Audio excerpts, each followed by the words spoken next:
Hey, Royal Fam. So, real quick, before we dive in, have you ever spent hours trying to figure out what visuals to use, what fonts look good together, or what transitions don't look cheesy? Yeah, me too. But what if I told you that you could literally ask ChatGPT to plan your entire video, visuals, fonts, animations, everything, and then create it all inside Canva in like way less time? And the final product looks like a professional did it. That's exactly what I just did, and I'm about to walk you through the whole thing. And by the way, everything you're seeing in this video, yeah, I made it all in Canva. Everything except the audio. So stick around because I'm breaking down my entire process, and trust me, you're gonna want to see this. Because the final product, I'm obsessed. Okay, let's start off in ChatGPT. I was working on a trailer for my channel and I thought, I should record this. So let me show you what I've done already. I put this prompt into ChatGPT. I want to make a motivational video in Canva that's under 30 seconds, designed for beginners using AI. I'll be using Canva's Magic Media to create both the images and videos for it, and I want all the visuals to look cohesive. And this is what I got. No, I didn't use some complicated prompt. I just told it what I wanted. It gave me the full script and scene breakdown for Canva. Then ChatGPT asked me if I wanted the script plus scene breakdown for Canva, and I said yes, and asked if it could also tell me whether each one should be an image or a video because I wanted to include both. It gave me the script, told me for each clip whether it should be an image or video, provided prompts for each one, and even suggested animations for the images. After that, I asked what transitions to use between each clip, what voice style would fit best, and what fonts I should use for the text. So basically, if I couldn't decide, because I know myself, I'll keep changing things 100 times in Canva, ChatGPT helped me narrow it down. Whenever you're working on something like this, just ask ChatGPT. If you like what it gives you, keep it. If not, no big deal, just tweak it until it fits your style. I added the home pages of Canva and ChatGPT. Okay, so I went in Canva, and for all you new people, full disclosure, I pay for Canva. They updated their terms, so if you want to know about free accounts, check out the website to see what they were doing about credits on the Magic Media feature. That's what I used for this. So from the homepage, I clicked on the YouTube video option. Okay, from this page, I went to Magic Media. You've got options for images, graphics, and video. For this project, I use the images and video options. You'll see a place for prompts and a place for style. There's a list of styles, but I usually just leave it at the default. It also has an option to upload a reference, and I've never used that before. Honestly, I don't even know if I'd seen that before because I usually don't go into the style options. Then you have the aspect ratio. I changed that from square, which is the default, to landscape for YouTube, but it also has an option for portrait. So I took the first prompt I got from ChatGPT, pasted it in, and hit generate image. I'll say the image generation was pretty fast on this, so I wasn't waiting too long. You usually get 4 options to review. Let's see what I got. Okay, they all looked good, but the first one was calling my name. I was going to just drag it, but then I thought I was doing too much, so I just right-clicked and set the image as the background. Now, I grabbed the second prompt, and it said it should be a video, so I clicked on video and added the prompt. The aspect ratio was automatically landscape size. Then I hit generate. It said it would take about 1 to 2 minutes, but as always, I fast-forwarded the generation so you don't have to watch me wait. I clicked on it so it would show up on the page. Then I set to background again. Just that easy. Okay, the next prompt was an image. So I clicked on the image tab. Then I clicked on go back to clear out the first image we did. Then entered the prompt, redid the ratio, and hit generate. Y'all, it was hard trying to decide sometimes when I liked them all. Okay, I went with this one. So same process as before. Click on it so it can load on the page, then replace background. Okay, at this point, I've showed you how I did 3 scenes, and I promise you guys the other 3 I did exactly the same way. Nothing changed, just rinse and repeat. Now I'm going to show you what I got so far. Then I'm going to show you how I put text, transitions, and animations to them. Keep watching. I'm telling you guys, the results are out of this world.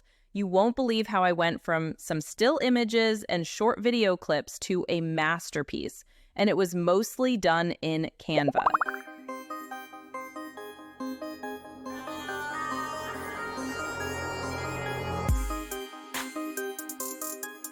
Now remember, this is with no transitions or animations to the clips. I know it's hard to see the clips when I'm working, and you didn't see the clips I added that you didn't see me make. So I want you to see everything full screen.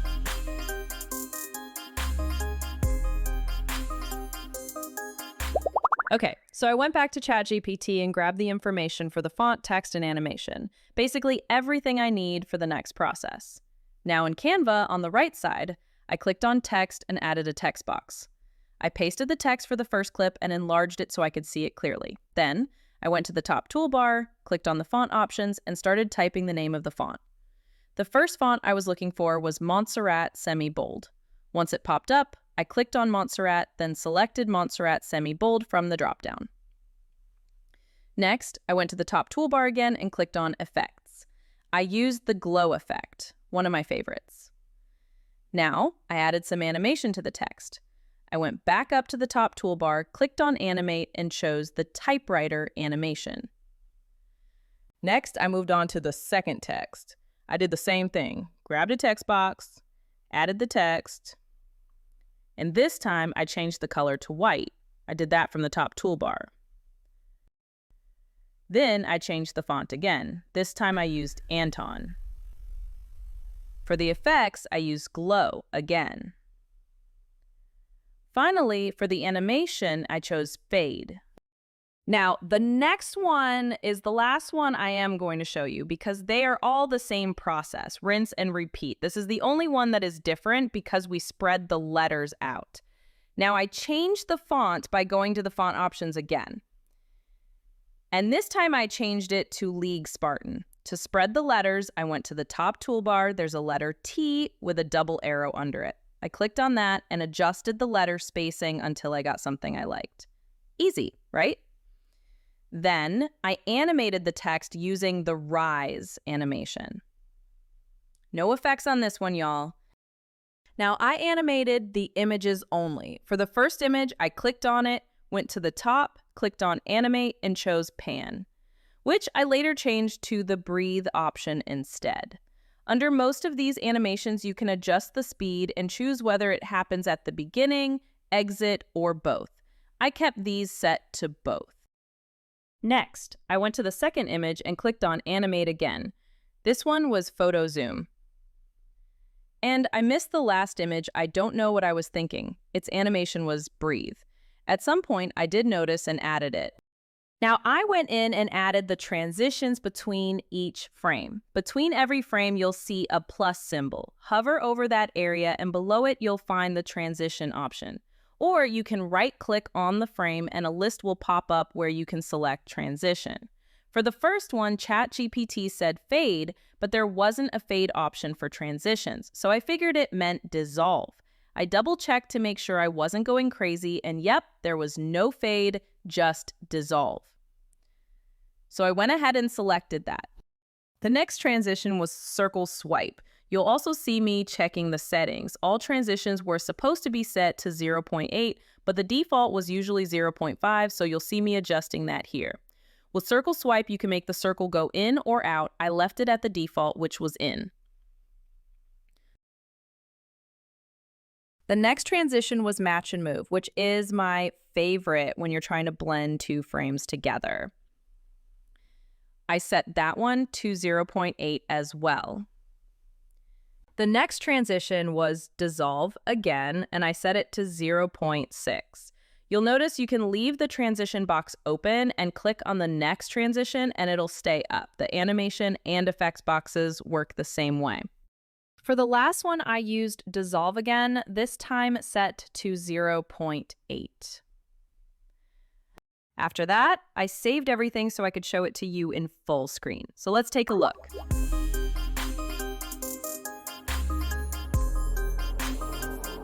Whenever I'm working on something like this, once I finish a step like this, I always review it in the preview screen to see what I like and what I don't, whether I need to adjust the timing of the transitions or change them all together.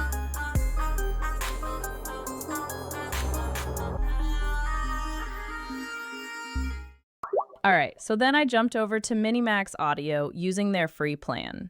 I'll be doing a full video on them soon because I know you're probably tired of hearing me talk about ElevenLabs all the time. I've been playing around with MiniMax for a bit. At the top, you can see my credits. I started off with 10,000, so I definitely put a dent in them. I know a lot of you want to try out a system before spending your money, and MiniMax actually lets you do that. Their free plan gives you lots of credits to play with. Plus, it supports 40 languages with multiple accents. The best part? The paid plans are super affordable. They give you the option to pay yearly, quarterly, or monthly. The cheapest plan is $5 a month or $4 if you pay yearly, and you get a ton of credits for that price. Now, let's go back to the audio section. The first thing I did was drop in the text I wanted my video to say. Let me show you something. You'll see where I added 0.5 throughout my text. That meant there would be a short pause at those spots. This helped if I needed to break up the audio later. It was much easier to do it that way. I placed the pauses where each scene would end. Usually, I adjust the clip length instead of the audio, but I like having the pauses just in case. If the pauses don't fit, I can always cut them out in editing. It sounds complicated, but trust me, it's not. The next thing I did was click on the option at the bottom of the text box and select Voice. The default voice was Radiant Girl. From there, I filtered the options: language, English; accent, English; gender, male. I didn't change the age. Then I started scrolling through the voice descriptions because I wanted a deep male voice. I changed the accent to default, and that gave me more options. I found one I liked and clicked Use. Since the settings menu didn't show up on this page, I hit Generate. That made the settings appear on the side. Here, I could adjust how fast the voice spoke or slow it down. There were also options for pitch and volume. I usually bring the volume up just a little and leave everything else the same. Then I hit Generate again. It didn't take long at all. Now, my laptop battery died while I was working on this, so I had to redo it, and this time I increased the volume a bit more. Okay, let's listen to what I got. You don't need to know everything to start. AI is your assistant, not your replacement. Experiment, make mistakes, learn. Every pro started as a beginner.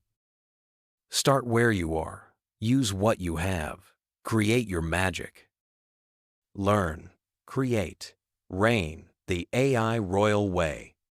All right, so then I went back to Canva. This was the next day. I'd already downloaded the audio, and I also found some music from the YouTube audio library to add. For those of you who are beginners, here's how you upload. Go to the sidebar, click Uploads, then click Upload Files at the top. Grab your audio or whatever you're uploading. I started by dropping in the voice audio first. You'll see a few gaps in the audio. Those were the pauses I added earlier. If I ever need to cut the audio, I just click where I want to split it, then click the scissors icon on the top bar. That's it. Super easy. Start where you are. Use what you have. Create your magic. Learn, create. So I played what I had so far that way. I could figure out what editing I needed to do to match the voice with the images. I noticed the audio was a little longer than the video.